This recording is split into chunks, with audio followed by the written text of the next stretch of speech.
Well, now to a big story in New York City and really around the world. Iranian President Mahmoud Ahmadinejad using a speech to blame capitalism for causing many of the world's current problems. He just wrapped up his remarks at the UN, and that's where we find Eric Shawn live with this story. So, Eric, what did Ahmadinejad have to say?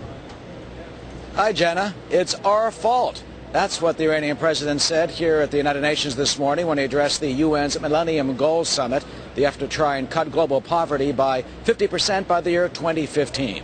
He blamed capitalism and what he called transnational corporations for the world's problems. He also declared that there should be a new world order, said this should be the decade for joint global governments. He said the great powers are near their end. He didn't specifically name the United States, but did predict in his words that, quote, capitalism faces defeat. The undemocratic and unjust governance structures of the decision-making bodies in international economic and political fields are the reasons behind most of the plights today humanity is confronting with. The demanding liberal capitalism and transnational corporations have caused the suffering of countless women, men and children in so many countries. Well, there was no mention of Iran's disputed nuclear program. Iran continues to violate 4 United Nations Security Council resolutions. The Security Council countries plus Germany will be meeting again on that nuclear program tomorrow. Jenna? Yeah, those topics don't necessarily always get in Ahmadinejad's speech. They seem to somehow just not be included. Eric, what is the reaction so far to the blame game here?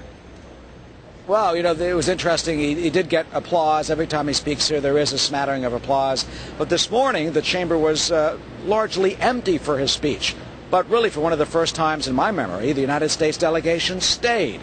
That is unusual. Usually when he does address the General Assembly, the U.S. delegation only leaves a low-level note-taker. That is the equivalent of a diplomatic snub.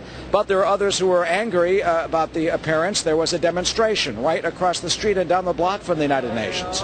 Some Jewish and Christian leaders gathered. They blocked traffic to indicate their opposition to his appearance here. They had signs denouncing him and Sharia law. Rabbi Joseph Potasnik of the New York Board of Rabbis said that Ahmadinejad should not be honored. Someone said years ago the reason for the Holocaust was they could get away with it. The reason he's able to pursue his nuclear ambitions is because he gets away with it, and he's not being stopped. And I think we're here today, as others have been in their demonstrations, to say, stop the madman. What does it take to convince people that his agenda is the eradication of the West? Well, Ahmadinejad will speak again before the General Assembly on Thursday. President Obama will be here tomorrow. Jenna? All right, Eric. Eric Shawn today in New York City. Thanks, Eric. Have you seen this chilling video?